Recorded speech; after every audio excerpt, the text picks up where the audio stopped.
ஆடி 18 ஆச்சே தாலி கயிறுலாம் மாற்றிட்டீங்களா, கோயிலுக்கெலாம் போயிட்டு வந்துட்டீங்களாம்மான்னு கேட்கலான்ட்டு எங்கள் அம்மாவுக்கு ஃபோன் பண்ணேன். அப்போ தான் சொன்னாங்க நாங்கள் வந்து குற்றாலம் போகிறோன்னு. உடனே என் மைண்டெல்லாம் எங்கேயோ போயிடுச்சுங்க. சின்ன வயசில் எங்கள் அக்காவுங்க எங்கள் அண்ணங்க எல்லாருமே சேர்ந்து இந்த மாதிரி குற்றாலத்துக்கு 2-3 தடவை வந்திருக்கோம். குற்றாலம்னு பேரை கேட்டோன்னே அந்த மெமரிஸ் தான் வந்தது. எங்கள் அம்மா அப்பாவுக்குமே அங்கே குற்றாலம் ஃபுல்லாக சுற்றும் போதும் நாங்கள் இருந்த இடம், இருந்த ஹோட்டலு, சாப்பிட்ட இடம் எல்லாத்தையும் வந்து பார்க்கும்போது அந்த நினப்பு தான் வந்தது அப்படின்னு சொன்னாங்க. அம்மாவும் அப்பாவும் இந்த மாதிரி எங்கே ட்ரிப்பு போகிறதா இருந்தாலும் முன்னாடியே பிளான் பண்ணி அப்படிலாம் போக மாட்டாங்க.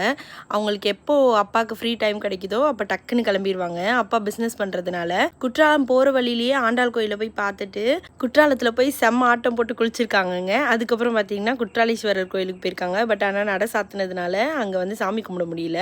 அப்படியே ஒரு சூப்பரான டிரைவோட வீட்டுக்கு வந்துட்டாங்க. அங்கேருந்து வீட்டுக்கு வரதுக்கு கிட்டத்தட்ட 6-7 மணி நேரத்துக்கிட்ட ஆகும்.